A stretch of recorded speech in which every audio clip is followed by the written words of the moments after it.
सातारा जिल्ह्यातील फलटण तालुक्यातून एक धक्कादायक बातमी समोर येत आहे। फलटण उपजिल्हा रुग्णालयात एका महिला डॉक्टरने आत्महत्या केली आणि ही आत्महत्या करत असताना पोलिसांवर आरोप केलेले आहेत। सुसाईड नोट देखील तशी लिहून ठेवलेली आहे। माझ्यासोबत राज्य महिला आयोगाच्या अध्यक्षा रुपालीताई चाकणकर आहेत। ताई, जेव्हा पोलीसच आपले रक्षकच जेव्हा अशा प्रकारे भक्षक बनतात, खूप दुर्दैवी ही घटना आहे। तुमच्याकडे आतापर्यंत राज्य महिला आयोग म्हणून या घटनेची एकंदरीत काय काय माहिती आली?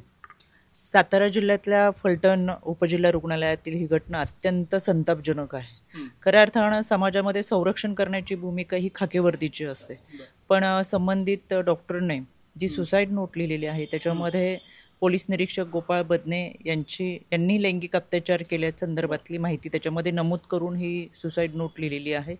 यामध्ये संबंधित पोलिसांना निलंबित केलेलं आहे। त्याचबरोबर प्रशांत बनकर म्हणून अजून एक व्यक्ती आहे ज्यांनी या डॉक्टर महिलेला मानसिक त्रास दिला असं त्यांनी त्या पत्रामध्ये नमूद केलेलं आहे।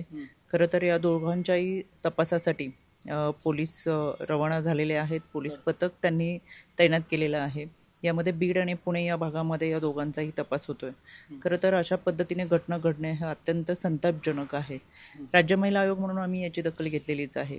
यामध्ये दोन्हीही आरोपींवरती BNS अंतर्गत गुन्हा नोंद करण्यात आलेला आहे। त्याचबरोबर यापूर्वी डॉक्टर महिलेंनी या व्यक्तींच्या ताई, माहिती अशी कळते की यापूर्वी देखील या डॉक्टर महिलेने काही तक्रारी केल्या होत्या, त्याची दखल पोलिसांनी घेतलेली नाही। मी स्वतः आता सकाळपासून पोलीस अधीक्षक सातारा यांच्या संपर्कात आहे।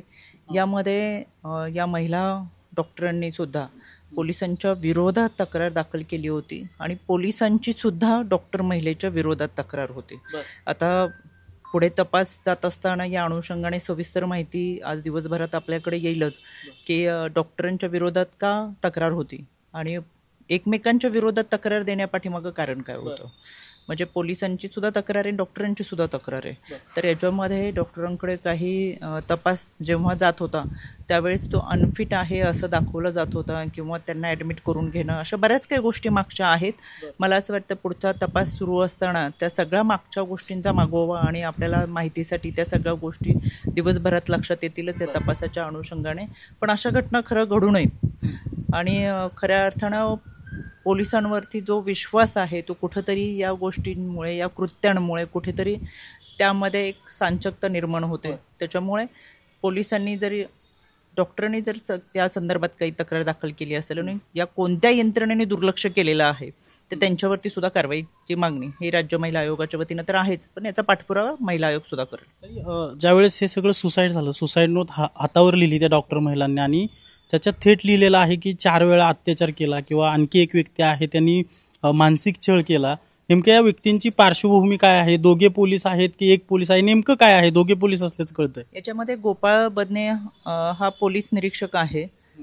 प्रशांत बनकर हा एक इंजिनियर आहे जो खरं तर पोलिसांशी संबंधित नाही, तो डॉक्टरांच्या ओळखीची व्यक्ती आहे।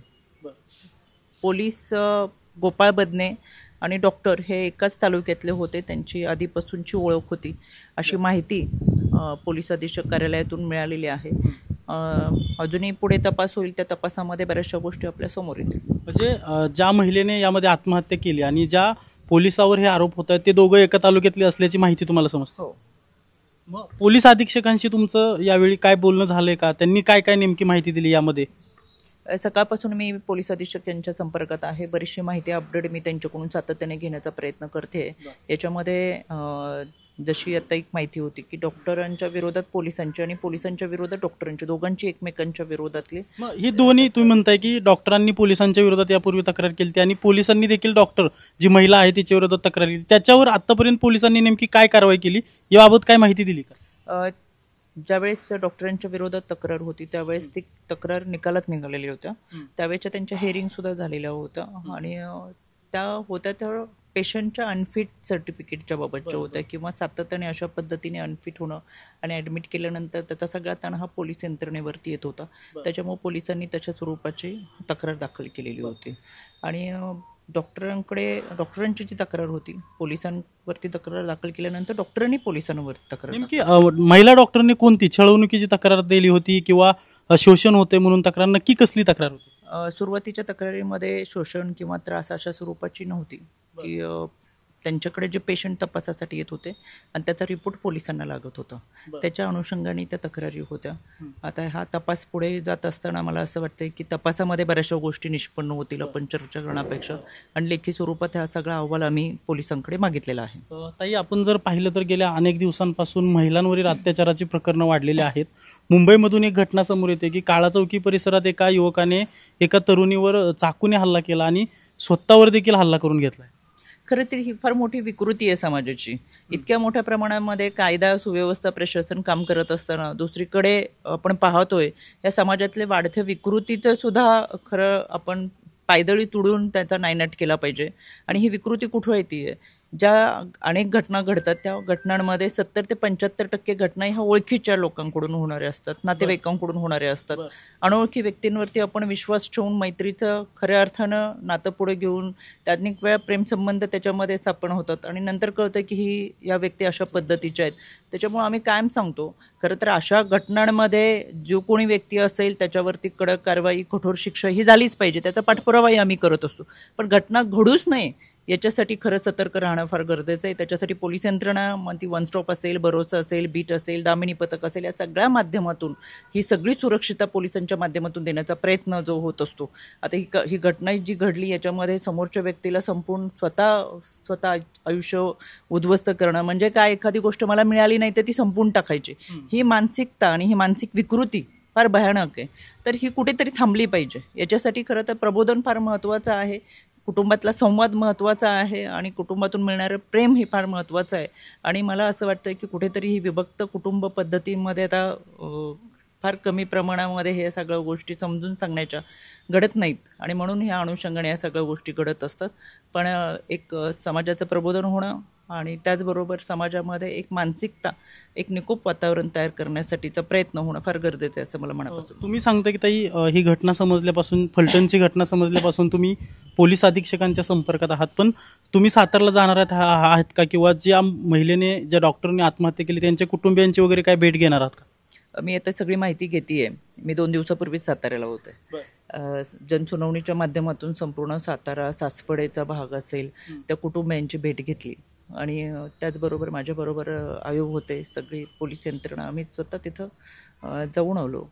मी आज संपूर्ण माहिती घेईल आणि नक्कीच त्यांच्या कुटुंबियांची. या फलटणमधील घटनेतील आरोपींना कठोरात कठोर शिक्षा व्हावी म्हणून महिला आयोगाची भूमिका काय असणार?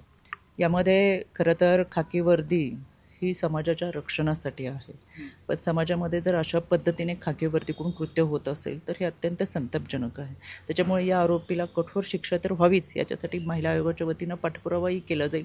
तशा पद्धतीचं पत्रव्यवहार आम्ही आज पोलीस अधीक्षकांना सुद्धा केलेला आहे, संबंधित व्यक्तीला निलंबित देखील केलेला आहे. पण त्याची विकृतीचा नायनाट करायचा असेल तर अशा विकृतीच्या विरोधात कठोर कारवाई आणि शिक्षा ही झालीच पाहिजे.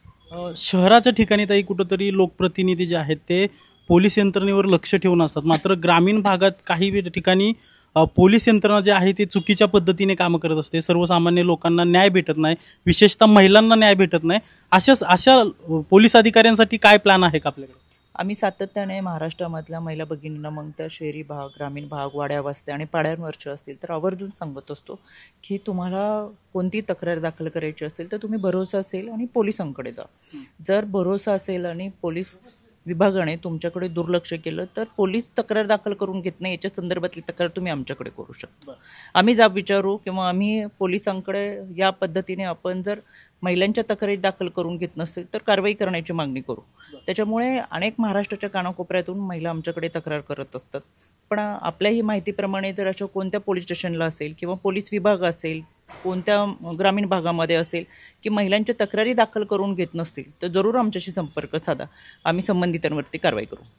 नक्कीच आपण पाहतोय की फलटणमध्ये जी दुर्दैवी घटना घडलेली आहे, या घटनेतील जे आरोपी आहेत त्या आरोपींना कठोरात कठोर शिक्षा मिळावी यासाठी महिला आयोग म्हणून आम्ही पाठपुरावा करणार असल्याचं महिला आयोगाच्या अध्यक्षा रुपाली चाकणकर यांच्याकडून सांगण्यात येत आहे. कॅमेरा पर्सन अभिजित पिसेसह अजिंक्य धायगुडे, TV9 मराठी, पुणे.